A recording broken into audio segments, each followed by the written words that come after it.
norbait dago, izen ordain mugagabeak. Norbait eta inor ez. Aupa, zer moduz?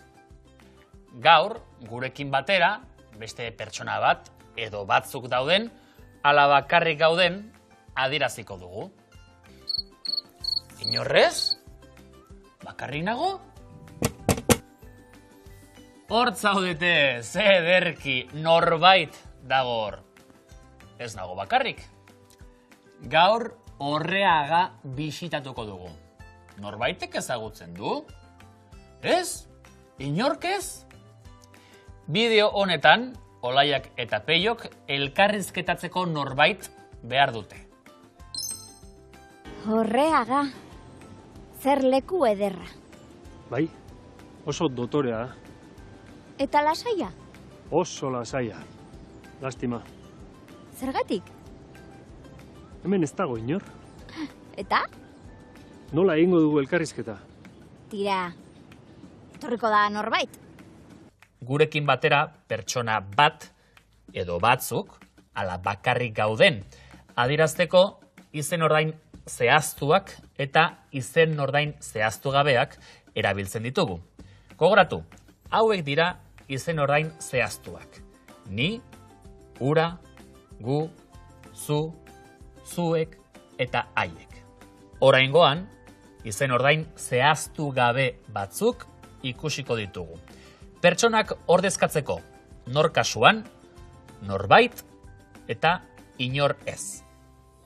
Norbait, pertsonaren bat, pertsonak ordezkatzeko eta baiezko esaldietan erabiltzen dugu. Adibidez, tira, etorriko da norbait. Eta inorez, pertsonarik ez dagoela esateko eta ezezko esaldietan erabiltzen da. Adibidez, ez, inor ez. Norbait eta inorez beste kasu batzuetan ere deklinatu egiten dira.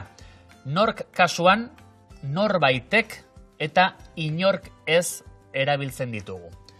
Adibidez, norbaitek ezagutzen du Orreaga? Ez? Inork ez? Norbait ere nori kasuan erabili dezakegu.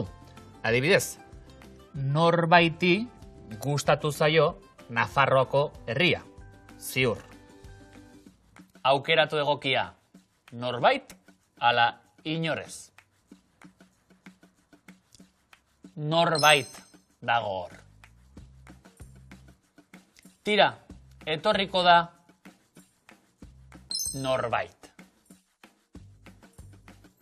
Norbait dago, ez, inorez. Izen ordainak deklinatu. Norbaitek ezagutzen du Orreaga. Norbaiti gustatu zaio Nafarroako herria. Euskaraz, izen ordain zehaztuak eta zehaztu gabeak ditugu.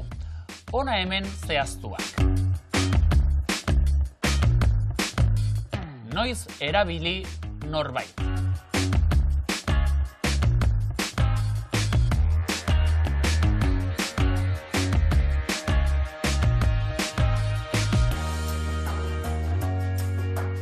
Noiz erabili inor ez.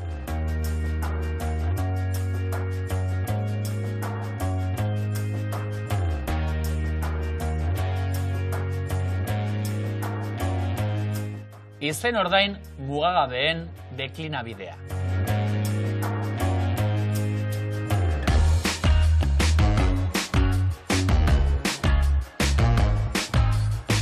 Ondo ibili eta laster arte.